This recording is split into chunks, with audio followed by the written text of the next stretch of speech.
people to join us, for success can mean life instead of death. Within us, the people of the United States, there is evident a serious and purposeful rekindling of confidence. And I join in the hope that when my time as your president has ended, people might say this about our nation, that we had remembered the words of Micah and renewed our search for humility, mercy, and justice, that we had torn down the barriers that separated those of different race and region and religion, and where there had been mistrust, built unity with a respect for diversity, that we had found productive work for those able to perform it, that we had strengthened the American family, which is the basis of our society, that we had ensured respect for the law and equal treatment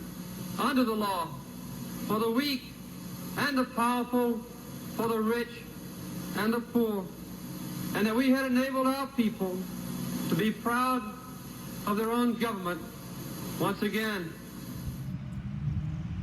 Hello again, this is Mike from The Traveling Messenger, and today we will be profiling the Jimmy Carter Presidential Library Museum in Atlanta, Georgia. Come with me.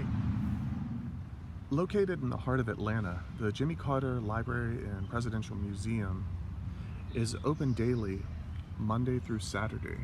It has visitors and tours, and it's part of a presidential library system, one of 13 in the nation.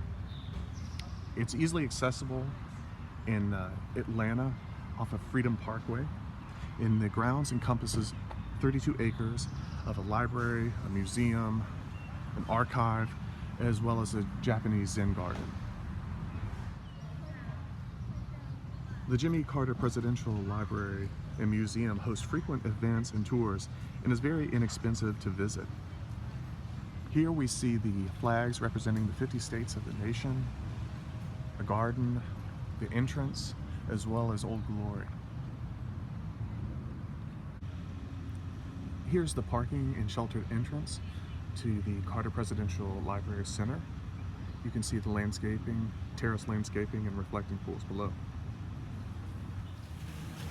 I myself have visited the Carter Presidential Center on numerous occasions, and I find the grounds very tranquil, the landscaping very scenic, and the design itself is very, very calming and soothing, especially in busy Atlanta. The main thing I like about the Carter Presidential Center is it's not only a mind-boggling archive with 27 million documents, 500,000 photos, and 40,000 objects. It's a real time capsule into the late 70s American scene, as well as the Carter administration and his own personal biography. Look ahead, we see polished granite in the entrance of the museum, as well as a presidential seal with a Pluribus Unum. The Carter Center hosts tourists from all over the world, probably thousands a year. It has something to offer for all ages, and it's handicap accessible. But I particularly like it because it's well air conditioned on a hot day. The Carter Presidential Center was completed in 1986, and you see all the founders and sponsors and benefactors who contributed to this lovely location in Atlanta. To our left is the museum entrance and gift shop, and then to our right you can actually see some of the exhibit. As far as the museum itself goes, it takes you back in time to the man from Plains, all the way from his childhood and the Depression, his life as a farmer in Plains, Georgia, his career as a naval officer on a nuclear submarine, his rise in Georgia politics, his election, and then also some of the crises in his administration, as well as his post-presidential career as a humanitarian and Peace Prize winner. I'm taking in a little bit more of the grounds and landscape architecture. But let's go have a look at the Rose Garden. As we make our way to the beautiful Rose Garden area on the Carter Center grounds, just a little note of history for this area right here. Behind me is the path alongside Freedom Parkway, and this was once the Augustus Hurt House, or Hurt Plantation. An interesting note is in 1864, as the Battle of Atlanta was raging here, General Sherman actually had his command post here. But that was a long time ago, and things are much quieter nowadays. The Rose Garden is actually one of the quietest places on the Carter Center grounds. It kind of speaks for itself. As you see, there are plenty of different roses, rose bushes at different heights, colors, pinks, whites, carnation pinks, reds. If you're lucky, you might even see a bumblebee or two. Look at the various plant life. And there's a sculpture in the middle of the garden. It's entitled Hope. It was a gift from Dorothy C. Fuqua, and the sculptor was Martin Dahl. In the background, one can see the city of Atlanta and One Peachtree Tower. As I said, this is the quietest area probably of the city. It's so quiet, I think I'll sit for a moment, pause, and reflect and enjoy and take a rest.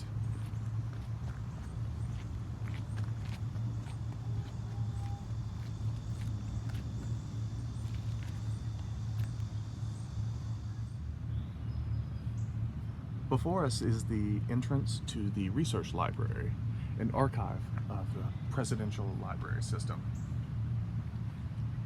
Aside from the past, this library and archive has a very important role in the present. This research library is used by journalists, authors, officials, and even diplomats.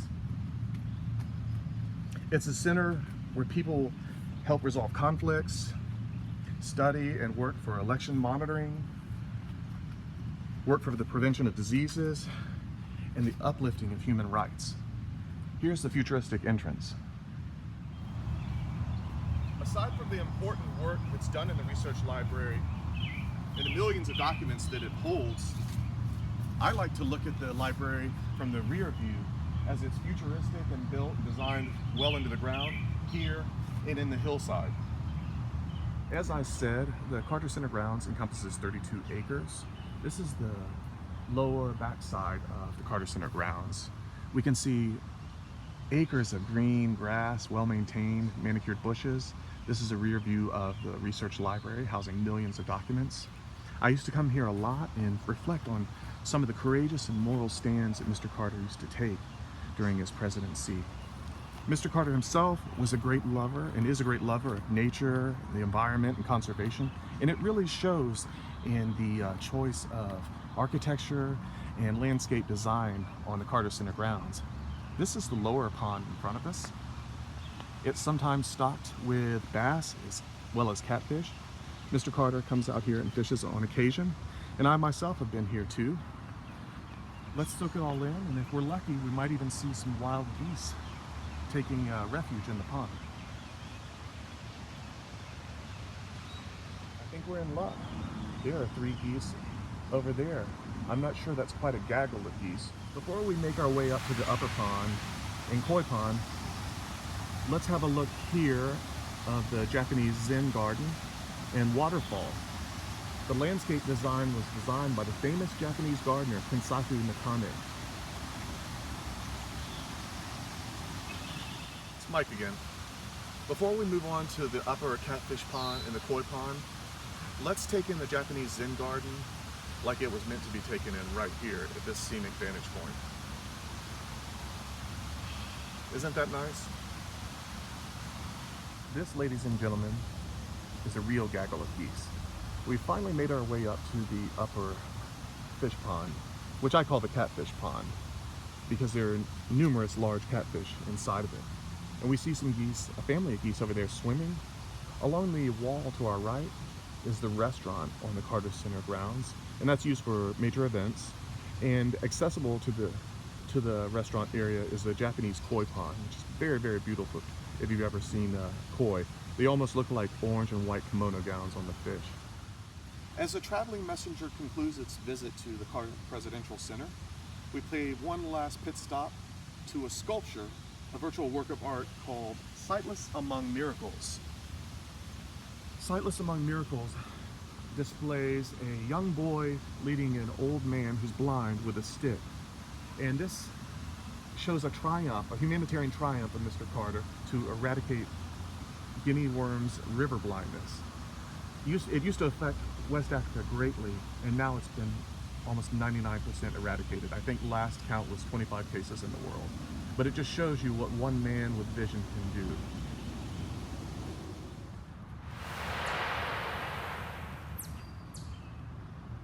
Emily and I are happy to bring you these videos from the Traveling Messenger.